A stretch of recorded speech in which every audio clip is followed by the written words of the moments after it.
సహజంగా కుటుంబాలు ఏం ఆశపడతాయి?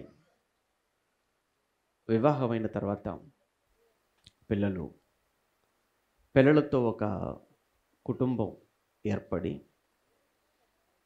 ఆ కుటుంబం అంతా కూడా చక్కగా ఒక ఇల్లు కట్టుకోవాలనో, లేదా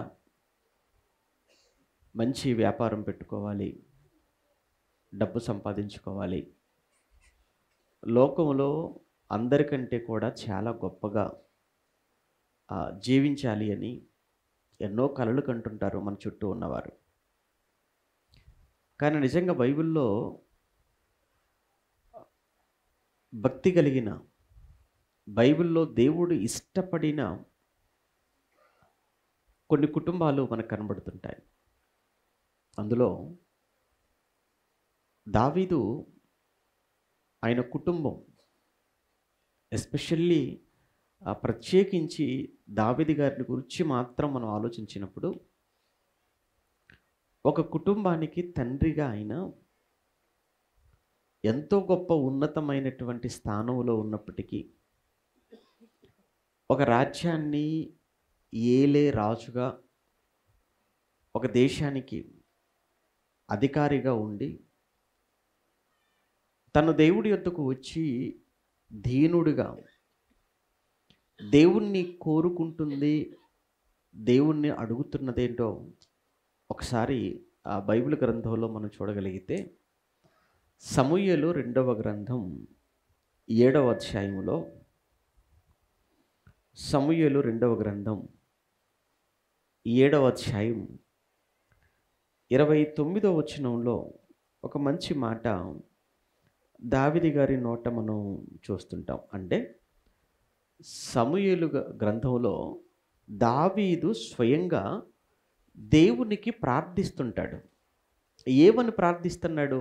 ఇక ప్రార్థిస్తున్నాడు అని అనటం కంటే కూడా దేవుణ్ణి కోరుకుంటున్నాడు. ఏం కోరుకుంటున్నాడు దేవుణ్ణి? ఇప్పటికీ మనం కుటుంబ ప్రార్థన చేసిన సందర్భాలు మీరు గుర్తు చేసుకోండి. అలానే ఒక కుటుంబానికి యజమానిగా, లేదా ఒక భర్తగా, ఒక తండ్రిగా మీరు ప్రార్థించిన ఆ సందర్భాలను మీరు జ్ఞాపకం చేసుకోండి. ఏ రోజైనా మీ ప్రార్థనలలో ఈ ప్రస్తావన, మీ ప్రార్థనలలో ఈ విషయం ఎప్పుడైనా మీరు ప్రస్తావించారా ఆ ప్రార్థనలో దేవుడితో అనేది, అది మీకే విడిచిపెడుతున్నా, మీరు ఆలోచించండి. సమూయేలు 2వ గ్రంథం 7వ అధ్యాయం 29వ వచనం. దయచేసి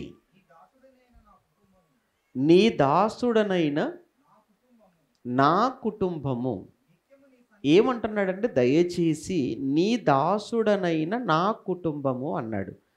ఇక్కడ మనం అందరము ఆలోచించవలసిన ఒక మంచి మాట ఏంటంటే, దావీదు గొర్రెల కాపరిగా ఉండి చేస్తున్న ప్రార్థన కాదది. మీకు తెలుసా? సమూయేలు 2వ గ్రంథము అంటే దావీదు రాజుగా ఉండి చేసినటువంటి కార్యక్రమాలన్నీ ఆ గ్రంథంలో మనం చదువుకుంటాం.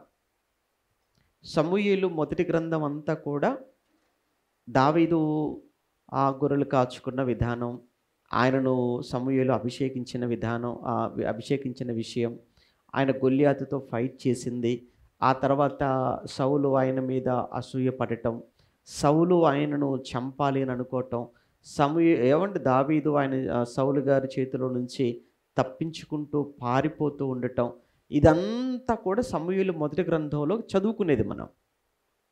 సమూయేలు 2వ గ్రంథం వచ్చేటప్పటికి మొదటి గ్రంథం చివరిలో సౌలు చనిపోతాడు. ఇక సమూయేలు 2వ గ్రంథంలో దావీదు రాజు అవుతాడు. దావీదు రాజై ఆయన చేసినటువంటి పరిపాలన, ఆయన చేసిన యుద్ధాలు, దేవుడు ఆయనకి ఇచ్చిన విజయాలు, ఆయన కుటుంబంలో పరిస్థితులు, పరిణామాలు, ఆయన వ్యక్తిగత జీవితం, ఇదంతా సమూయేలు 2వ గ్రంథంలో మనం చదువుకుంటాం అన్నమాట.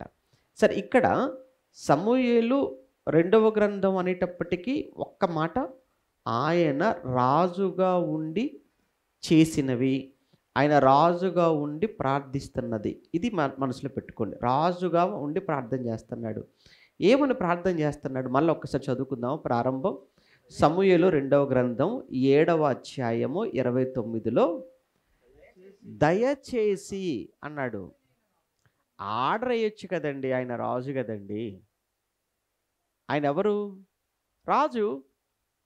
కానీ రాజు అయ్యుండి దేవుడితో మాట్లాడుతూ ఆయన అంటున్నాడు, ప్లీజ్ అంటున్నాడు, దయచేసి అని మాట్లాడుతున్నాడు. చూసారా?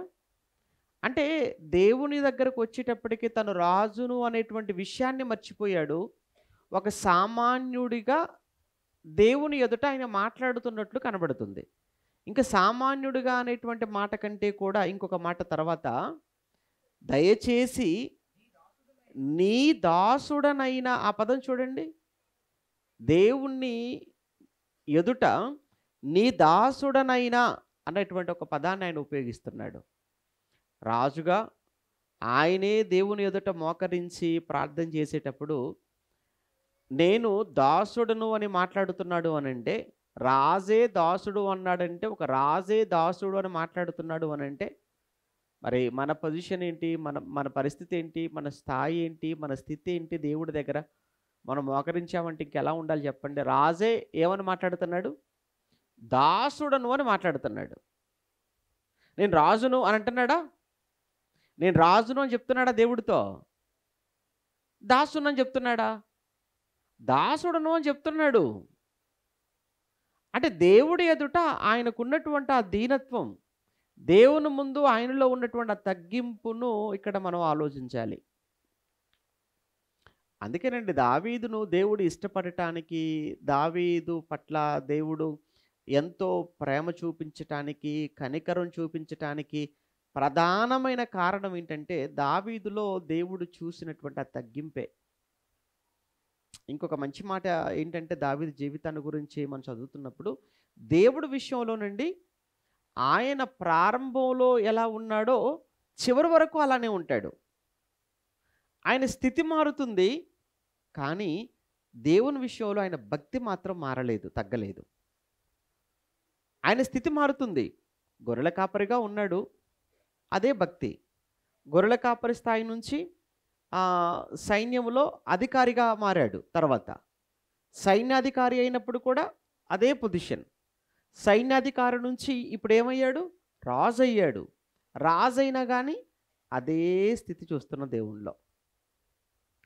అంటే దేవుని విషయంలో ప్రారంభం నుంచి చివరి వరకు కూడా ఒకే స్థాయిలో ఆయన ఉన్నట్లు మనం చూస్తుంటాం. ఎందుకంటే ఈ విషయం ఎందుకు చెప్తున్నానంటే, అది మనుషులకు చాలా కష్టం. అది ఈ రోజుల్లో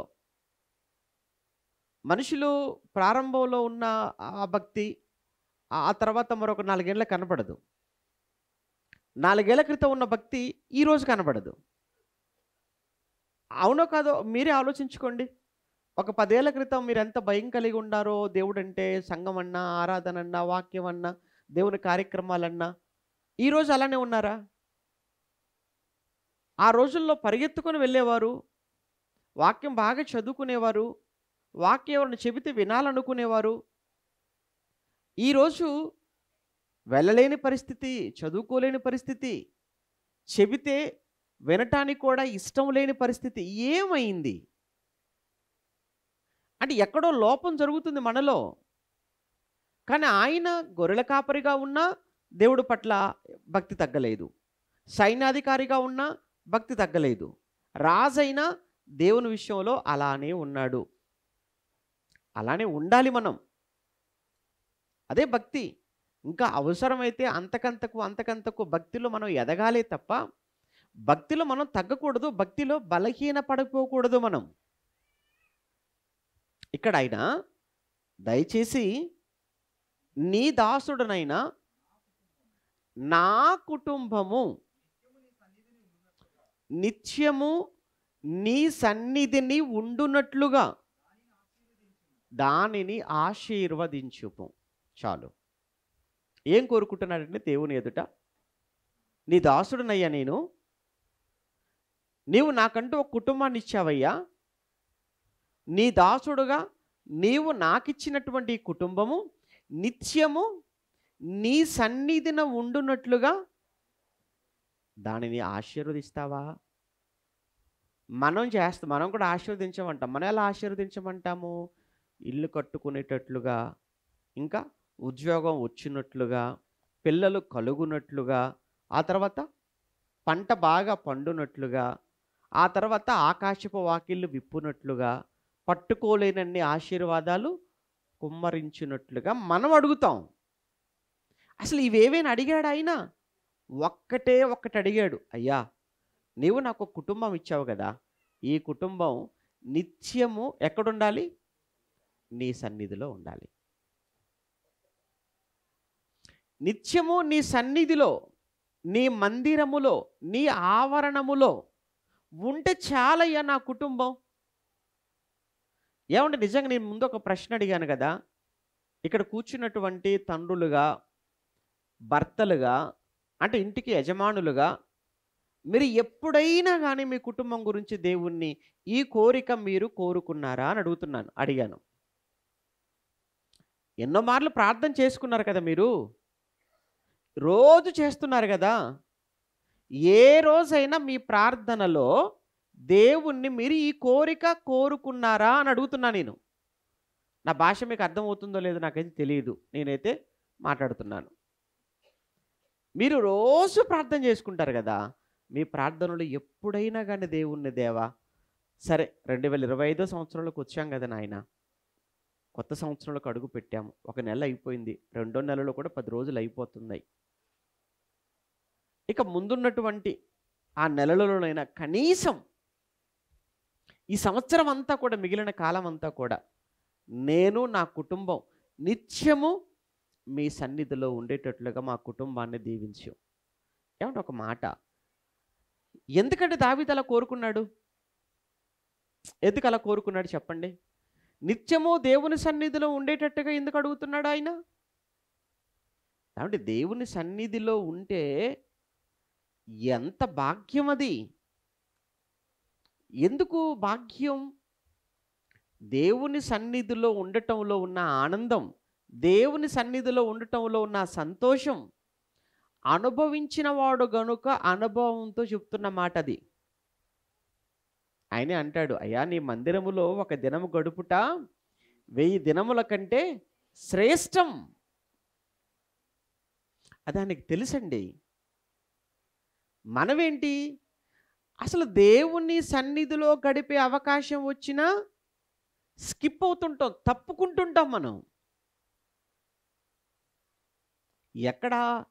ఎక్కడో ఊరు బయట, మైదానాలలో, పొలాలలో, లేదంటేనేమో విందుల్లో ఎక్కడో ఉండాలనుకుంటాం. కానీ దేవుని సన్నిధిలో ఉండాలని అనుకునేటువంటి మనుషులు తగ్గిపోతున్నారంటే, రోజు రోజుకు తగ్గిపోతున్నారు. దేవుని సన్నిధిలో నేను ఉండాలి అని అనుకునేటువంటి మనుషులు కానీ, అట్టి కుటుంబాలు కానీ రోజు రోజుకి సంఘాలలో, సమాజంలో రోజు రోజుకి క్షీణించిపోతున్నారు.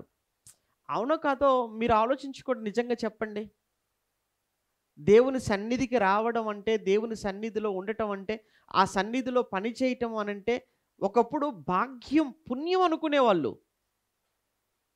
ఇప్పుడు ఆ పరిస్థితి ఉందా? లేదు. లేకపోవటానికి చాలా కారణాలు. అందులో కొన్ని కారణాలు చూస్తుంటే సంఘాలలో పరిస్థితులు ఎలా ఉన్నాయనంటే, ఒకరినొకరు చూసుకొని కరుచుకునేటట్టుగా ఉన్నాను. సంఘాలలో పరిస్థితులు ఎలా ఉన్నాయనంటే, ఒకరిని ఒకరు భక్షించుకునేటట్లుగా, ఒకరినొకరు తినేటట్లుగా, ఒకరి మీద ఒకరు మాటలు, పరిస్థితి బాగోలేదు సంఘాల పరిస్థితి.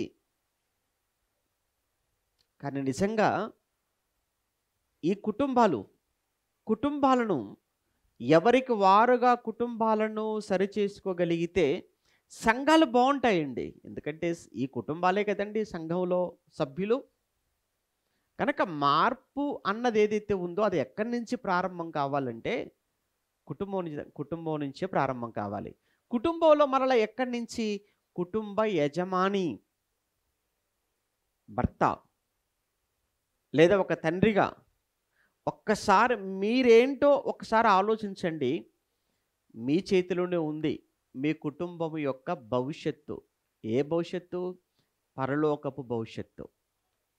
నీవు తిన్నటి మార్గంలో నడిచినప్పుడు, నువ్వు భక్తి మార్గంలో నడిచినప్పుడు, నీ వెనక నీ భార్య, మీ ఇద్దరితో పాటు మీ పిల్లలు, భర్తే తండ్రే సరి అయినటువంటి మార్గంలో నడవనప్పుడు భార్య అయినా వెనక పిల్లలైనా ఎలా వారు నడవగలరు? అది ఎంతవరకు సాధ్యం అంటారు? ఒకసారి మీరు కూడా ఆలోచించండి.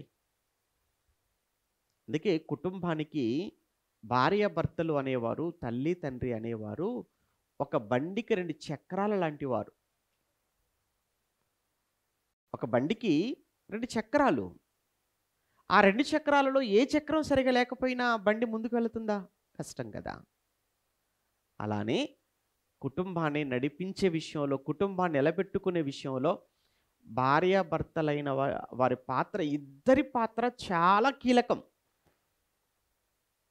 ఒకసారి క్రొత్త నిబంధనలో 1-2 సందర్భాలు మీకు గుర్తు చేసి నేను ముగించేస్తాను. క్రొత్త నిబంధనలో ముందుగా ఒకే అధ్యాయంలో ఇద్దరు గురించి లేదా 2 కుటుంబాల గురించి ప్రస్తావించడం జరుగుతుంది. అపోస్తుల కార్యములు, క్రొత్త నిబంధనలో అపోస్తుల కార్యాల గ్రంథాన్ని మనం చదువుతున్నప్పుడు అందులో 16వ అధ్యాయంలో ఒకే అధ్యాయంలో 2 కుటుంబాలు కనబడతాయి, కానీ 2 వేరువేరు కుటుంబాలు. నిజంగా ఆ కుటుంబాలలో ముందు భార్య, ఒక స్త్రీ మనకు కనబడుతుంది 16వ అధ్యాయంలో. ఆ అధ్యాయం ముగింపులోనికి వెళ్ళేటప్పటికి ఒక పురుషుడు కనబడతాడు, యజమానుడు.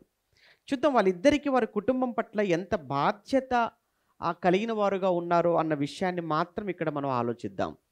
అపోస్తుల కార్యములు 16వ అధ్యాయానికి మనం వెళ్ళేటప్పటికి అక్కడ పౌలు గారు తన సువార్త ప్రయాణంలో, 2వ ప్రయాణంలో ఆయనతో పాటు శీల, ఆ తర్వాత శీల గారితో పాటు లుస్త్ర ప్రాంతానికి వెళ్ళేటప్పటికి తిమోతి వారితో కలిశాడు. ఇంకా కొంచెం కిందికి వచ్చేటప్పటికి వారితో లూకా గారు కూడా తోడయ్యారు. ఇలా పౌలు గారు, శీల గారు, తిమోతి గారు, లూకా గారు కలిసి మొట్టమొదట యూరప్ ఖండంలో ఫిలిప్పి అనే పట్టణంలో అడుగుపెట్టారు. ఫస్ట్ టైం వెళ్ళారనమాట ఆ పట్టణానికి. వెళ్ళిన తర్వాత యూదులు ఉన్నారా? ఎందుకంటే పౌలు గారు కూడా యూదుడు కదా. యూదులు ఎవరైనా ఉన్నారా? శనివారం వచ్చింది. యూదులు ఉంటే ఖచ్చితంగా శనివారం పూట ఏంటంటే వాళ్ళు ఎన్ని పనులు ఉన్నా కానీ ఆ పనులన్నీ వదులుకుంటారండి. నిజంగా యూదుల విషయంలో ఆ విషయంలో మనం మెచ్చుకోవచ్చు.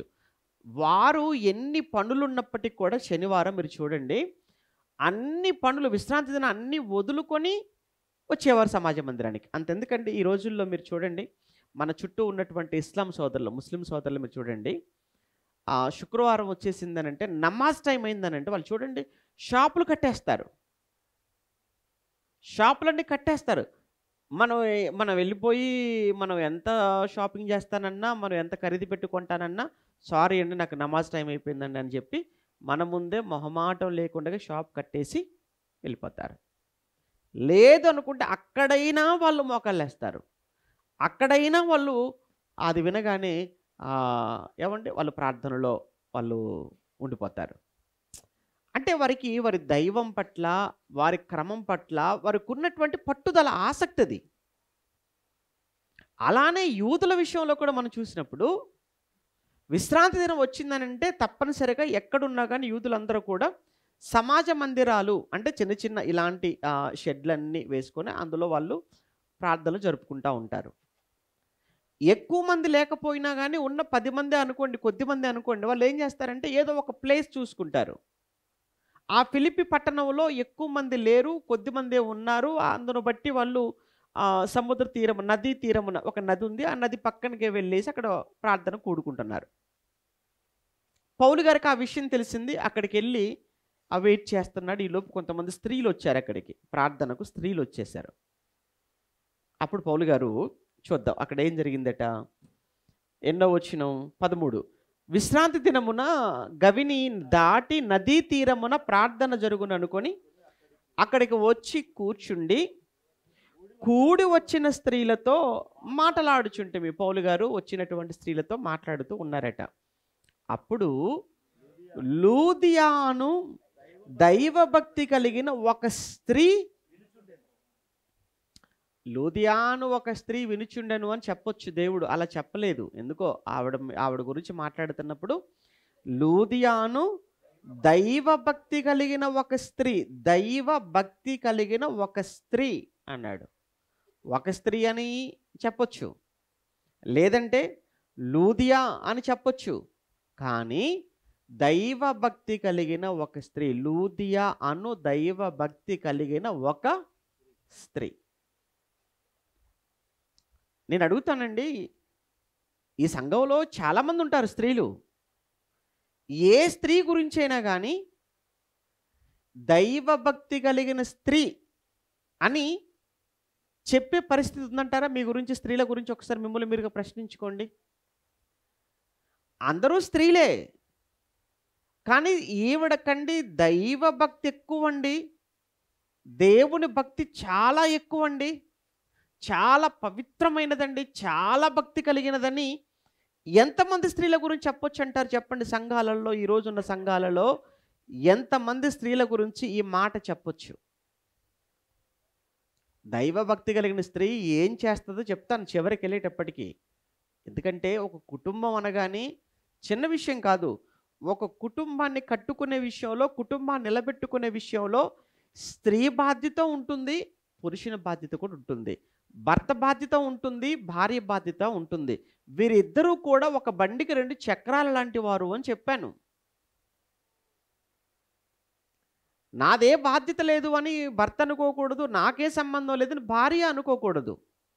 ఇద్దరూ కష్టపడాలి. ఒకరు ఆలోచించకపోయినా ఇంకొకరు ఆలోచించాలి, తప్పదు. ఏదో రకంగా వెళ్ళాలి, ముందుకు వెళ్ళాలి కుటుంబం. ఇక్కడ దైవ భక్తి కలిగినటువంటి ఒక స్త్రీ వినుచుండెను అన్నాడు.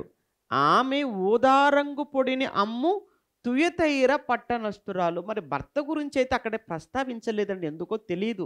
భర్త లేడా, చనిపోయాడా, ఆరోగ్యం బాగోలేదా, ఆ విషయాలైతే మనకు అక్కడ అప్రస్తుతం, మనకు తెలియదు, రాయబడలేదు కనుక. కానీ ఆవిడే కష్టపడుతుంది, వ్యాపారం చేస్తుంది ఆవిడే. ఆ ఊదారంగు పొడిని అమ్ముకుంటూ తిరుగుతుంది. అది చాలా పెద్ద పెద్ద వాళ్లకు అమ్మేటువంటి పొడి, అది సామాన్యులు కొనుక్కునేది కాదది. అంటే మొత్తానికి చాలా ప్రయాసపడుతుంది, చాలా కష్టపడుతుంది, మంచి సంపాదన, పెద్ద వ్యాపారం. కానీ విశ్రాంతి దినం వచ్చింది, వ్యాపారం పక్కన పెట్టింది. ఎవరి కోసం వచ్చింది? దేవుణ్ణి ఆరాధించడానికి వచ్చేసింది. పౌలు గారు మాట్లాడుతున్నారట, వాక్యం చెప్తున్నారు. అప్పుడు ఆమె, ప్రభువు ఆమె హృదయము తెరిచెను కనుక పౌలు చెప్పిన మాటల యందు లక్ష్యం ఉంచెను. ఆమెయు అన్నాడు చూడండి, ఆ ప్రభువు ఆమె హృదయము తెరిచెను గనుక పౌలు చెప్పిన మాటల యందు లక్ష్యం ఉంచెను. దేవుడు ఆమె హృదయం తెరిచాడు. ఎందుకు ఆ హృదయం తెరిచాడు? ఆమె ఆల్రెడీ దేవుడు అంటే చాలా భక్తి కలిగిందని ముందుగా రాయబడింది. దైవ భక్తి కలిగిన స్త్రీ కనుక ఆరాధనకు వచ్చింది. పౌలు గారు చెబుతున్న మాటలు జాగ్రత్తగా వింటుంది. ఆ వింటున్న మాటలకు ఆమె హృదయం స్పందించేలాగున దేవుడు చేశాడు. అప్పుడు దేవుడు ఆమె హృదయం తెరవగా పౌలు గారు చెప్పిన మాటలు ఆమె హృదయంలోనికి వెళ్ళాయి. ఆమె హృదయంలోనికి వెళ్ళటం హృదయంలో మార్పుకు కారణమయ్యాయి. ఎప్పుడైతే తను మారిందో, తను మారు మనసు పొంది ప్రభువును అంగీకరించిందో, క్రీస్తును, వెంటనే తను చేసిన పని ఏంటంటే తర్వాత మాటలో ఆమెయు ఆమె ఇంటి వారును బాప్తిస్మము పొందినప్పుడు అని రాయబడింది. అంటే తను బాప్తిస్మం పొంది, లేదా తను మారు మనసు పొంది, తను అంగీకరించి ప్రభువును, ఇక తన కుటుంబాన్ని వదిలేసినట్లుగా, తన కుటుంబాన్ని పట్టించుకోనిదిగా కనిపించలేదు. అక్కడ వచ్చింది తను ఒక్కతే, విన్నది తను ఒక్కతే, తెరవబడింది తన హృదయమే. కానీ వెంటనే తను చేసిన ఆలోచన ఏంటంటే, అమ్మో, ఇంత మంచి మాటలు నేను ఒక్కదానినే వినాలా? ఈ మాటల ద్వారా ప్రభువుని నేను అంగీకరించి నేను ఒకదానిని మాత్రమే రక్షణలోనికి రావాలా? నా కుటుంబం ఏమైపోవాలి? నా కుటుంబం కూడా రక్షణలోనికి రావాలి. నా కుటుంబం కూడా రక్షించబడాలి. నా కుటుంబం అంతా కూడా చక్కగా దేవునిలో ఉండాలి. నా కుటుంబం అంతా కూడా నిత్యము దేవుని సన్నిధిలో ఉండాలి అని తన కుటుంబం కోసం ఆలోచించింది. చూసారా ఇక్కడ? తన కుటుంబం కొరకు ఆలోచించింది. మొట్టమొదటగా విన్నది ఎవరిక్కడ? ఒకవేళ భార్య అని మనం అనుకుందాం కాసేపు, లేదా స్త్రీ అనుకుందాం, స్త్రీ అనుకోండి, లేదా భార్య అనుకోండి, అంటే లేదా ఒక తల్లి అనుకుందాం. అంటే మొట్టమొదటగా ఒక స్త్రీ విన్నది. తను విన్నటువంటి ఆ వర్తమానము, తను పొందుకున్నటువంటి ఆ మేలు నా కుటుంబం అంతా పొందుకోవాలి అని అనుకొని వెంటనే తన కుటుంబం దగ్గరికి వెళ్ళింది. పౌలు గారిని తీసుకొని పౌలు గారి ద్వారా ఆ వాక్యాన్ని వారికి వినిపించింది. వెంటనే వారందరి మారు మనసుకు ఆమె కారణమైంది. వారంతా కూడా రక్షణలోనికి, బాప్తిస్మం పొందే రక్షణలోనికి రావటానికి ఇక్కడ ఎవరు కారణమయ్యారు? ఇక్కడ స్త్రీ, లేదా ఒక భార్య అనుకోండి, లేదా ఒక తల్లి అనుకోండి. అంటే ఇక్కడ లూదియా కుటుంబం రక్షింపబడటానికి కారణం ఎవరయ్యారు? లూదియా కుటుంబం బాప్తిస్మం పొందటానికి కారణం ఎవరయ్యారు? లూదియానే కారణమైంది. ఒక స్త్రీ కారణమైంది. ఇది మీకు అర్థమైతే ఇది కాసేపు అలా మనసులో పెట్టి, ఇదే అధ్యాయంలో మరలా మనం 26 నుంచి మనం చదువుతున్నప్పుడు పౌలు గారిని, శీల గారిని తీసుకొని వెళ్ళి చెరసాలలో పెట్టారు. బాగా కొట్టారు. అంతకుముందు ఎంత భయంకరంగా కొట్టారో మీకు ఎక్కడ మీరు 19 చదువుకుంటే మీకు తెలుసు. అక్కడ ప్రజలందరినీ పిలిపించి వాళ్ళందరి మధ్యలో నిలువపెట్టి పౌలు గారి పై వస్త్రాలు తీసివేసి బెత్తములతో భయంకరంగా కొట్టి న్యాయాధిపతిని ఏమంటారు, ఆయన ఆధ్వర్యంలోనే చెరసాల నాయకుడిని పిలిపించి ఇతని కాళ్ళకు చేతులకు బొండ వేసేసేయండి, అంటే సంకెళ్ళు వేసేయండి, వేసి లోపల చెరసాలలో పడేయండి తీసుకెళ్ళి. బాగా కొట్టారండి, భయంకరంగా కొట్టారు. మళ్ళా కాళ్ళకు చేతులకు సంకెళ్ళు కూడా వేసేశారు. మధ్యరాత్రి అయిందట. పౌలు శీలలు ఏం చేస్తున్నారట? మధ్యరాత్రి పాటలు పాడుతున్నారట, ప్రార్థన చేస్తున్నారట. వారి పాటలు, వారి ప్రార్థనకు ఖైదీలందరూ వింటున్నారు. ఈలోపు అకస్మాత్తుగా మహాభూకంపం, చెరసాలలో పునాదులు అదిరిపోయాయి, తలుపులన్నీ తెరుచుకున్నాయి, బంధకాలన్నీ ఊడిపోయాయి. చెరసాల నాయకుడు ఈలోపు మేలుకొన్నాడు. అర్థమైపోయింది, తలుపులు తెరవబడ్డాయి ఏంటి, సంఖ్యలు అన్నీ తెగిపోయినట్టుగా శబ్దం వచ్చేసిందేంటి అంటే లోన ఏ ఒక్క ఖైదీ కూడా లేడన్నమాట. ఖైదీలందరూ ఏమైపోయారన్నమాట? పారిపోయారు. ఇక ఖైదీలందరూ పారిపోతే తెల్లవారిన తర్వాత ఈ రోమ ప్రభుత్వం నన్ను భయంకరంగా చంపేస్తుంది, వారు చంపేది చాలా భయంకరంగా ఉంటుంది కనుక నాకు నేనుగా చంపుకుంటాను అని తన ఖడ్గముతో తానే చంపుకోబోయాడు. ఈలోపు పౌలు గారి మధ్యలో అడ్డుపడ్డారు. మీరు ఏ హాని చేసుకోవద్దు, మేమందరం ఇక్కడే ఉన్నాము గట్టిగా చెప్పేశాడట పౌలు గారు. లోపల ఉన్నాడు ఆయన. అప్పుడు దీపం పట్టుకొని లోపలికి వచ్చాడట. నిజమే, అందరూ ఉన్నారు. ఇదేంటి ఆశ్చర్యం? పౌలు గారు ఉన్నారంటే ప్రభు నమ్ముకున్నాడు కనుక ఉన్నాడు, శీల ఉన్నాడంటే ప్రభు నమ్ముకున్నాడు కనుక ఉన్నాడు. మరి మిగతా ఖైదీలందరూ ఎందుకు ఉన్నారు? అంటే ఆ ఖైదీలందరూ అప్పటి వరకు విన్న పాటలు, అప్పటి వరకు ఖైదీలందరూ కూడా పౌలు శీలలు చేసిన ప్రార్థనలు ఎక్కడో వారి హృదయాన్ని తాకాయి. అందుకే పారిపోకుండా ఉండిపోయారా? ఎప్పుడైతే పౌలు గారు ఈ మాట అన్నారో ఆయన ఆశ్చర్యంగా లోపలికి వచ్చాడు, అందరిని చూశాడు. వెంటనే ఒక మాట అన్నాడు, అయ్యా రక్షణ పొందుటకు నేను ఏమి చెయ్యాలి అన్న పదాన్ని మనం చదువుతున్నప్పుడు చాలా ఆశ్చర్యపడ్డాడు. అంతేకాదు ఆయన గజ వణికిపోతున్నాడు. చెరసాల అధిపతి జైలర్ గారు గజగజ వణికిపోయి పౌలు శీలలకు సాగిల పడిపోయాడు. ఎంత ఆశ్చర్యంగా ఉందో చూసారండి. ఇక్కడ అసలు ఎవరు జైలరు? పౌలు శీలలేమో ఖైదీలు. కాళ్ళ మీద పడిన వ్యక్తి ఎవరు? జైలరు. వీళ్ళెళ్ళి ఆయన కాళ్ళ మీద పడాలి. లేదు లేదు, ఆయనే వచ్చి వీళ్ళ కాళ్ళ మీద పడిపోయాడు. పడిపోయి అడుగుతున్నాడు, అయ్యా అయ్యలారా, రక్షణ పొందుటకు నేను ఏమి చెయ్యాలి? అప్పుడు వారంటున్నారు, ప్రభు అయిన యేసునందు విశ్వాసముంచి అప్పుడు నీవును నీ ఇంటి వారును రక్షణ పొందుదురని చెప్పి అతనికిని అతని ఇంట వారందరికిని దేవుని వాక్యము బోధించిరి. అంటే చెరసాల అధిపతి ఒక్కడు విన్నాడు. ఆ ఒక్కడు విని పౌలు శీలలను వెంటనే వారింటికి తీసుకొని వెళ్ళిపోయాడు. అప్పుడు వారందరినీ కూర్చోబెట్టాడు. వాళ్ళందరికీ వాక్యం వినిపించాడు. తన కుటుంబంలో అందరి మారు మనసుకు, అందరి రక్షణకు ఇప్పుడు ఎవరు కారణమయ్యారు? ఇక్కడ చెరసాల అధిపతి కారణమయ్యాడు. ఒక పురుషుడు కారణమయ్యాడు. ఒక యజమాని కారణమయ్యాడు. ఒక భర్త కారణమయ్యాడు. ఇక్కడ లూదియా కుటుంబం అంతా రక్షణలోనికి రావటానికి ఎవరు కారణమయ్యారు? ఒక స్త్రీ. ఇక్కడ చెరసాల అధిపతి కుటుంబం అంతా రక్షణలోనికి రావడానికి ఎవరు కారణమయ్యారు? ఒక పురుషుడు లేదా ఒక భర్త. ఇప్పుడు నేను ఎందుకు ఈ విషయం చెప్తున్నానంటే, ఒక్కసారి మీ కుటుంబాలను మీరు ఒక్కసారి ఆలోచించుకోండి. ఒక భార్యగా నువ్వు విశ్వాసిగా ఉన్నావా?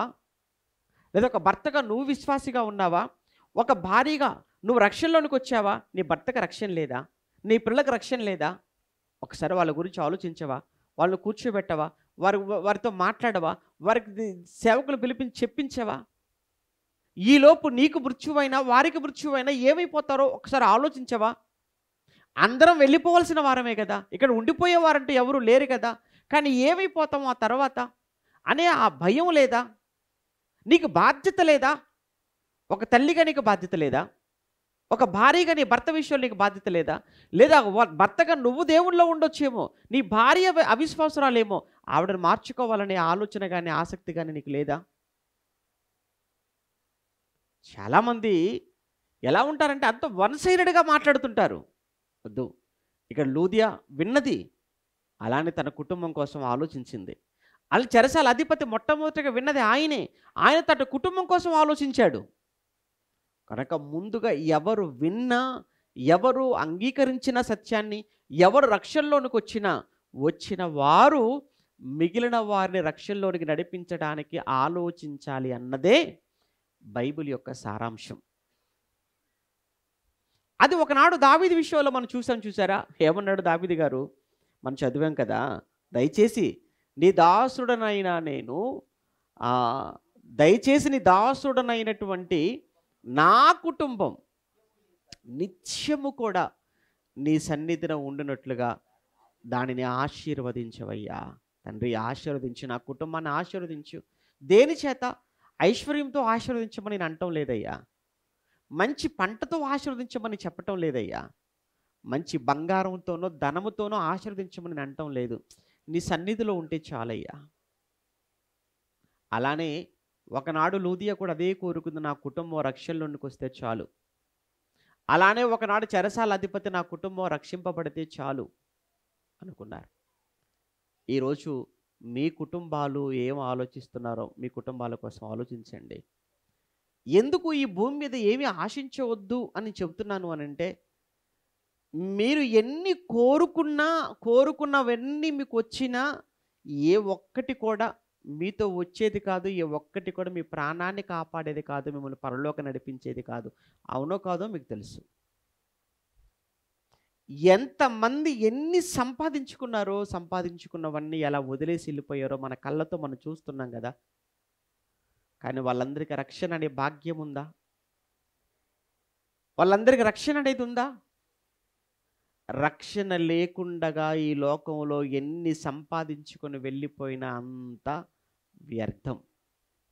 కానీ రక్షణ అనేటువంటి ఆ భాగ్యాన్ని పొందుకొని ఈ లోకంలో ఏమీ లేకుండగా వెళ్ళిపోయినా కానీ ఆడు చాలా ధనవంతుడు. ఒక బైబిల్లో లాజరు ధనవంతుడి గురించి యేసుప్రభులు వారు చెప్తున్నప్పుడు చాలా ఆనందం, ఆశ్చర్యం వేస్తుంటుంది. ఎందుకంటే పాప ధనవంతుడికి అన్నీ ఉన్నాయి, కానీ ఏమీ లేదు వాడికి, రక్షణ లేదు. చూసారా? ఆ రక్షణ వస్త్రము లేదు వాడికి. కానీ ధనవంతుడు లాజరు పరిస్థితి చూడండి, ఏమీ లేవు. భూమి మీద ఏమైనా ఉన్నాయా ఆయనకు? ఏమీ లేదు. కానీ రక్షణను సంపాదించుకోగలిగాడు. ఈరోజు ప్రతి కుటుంబం, ప్రతి భార్య, ప్రతి భర్త ఒక్కసారి మీ కుటుంబాల కొరకు మీరు ఆలోచించుకోవలసినటువంటి సమయం ఇది. భార్య భక్తిలో బలహీనురాలైతే భర్త తనను జాగ్రత్తగా నడిపించుకోవాల్సినటువంటి అవసరం ఉంది.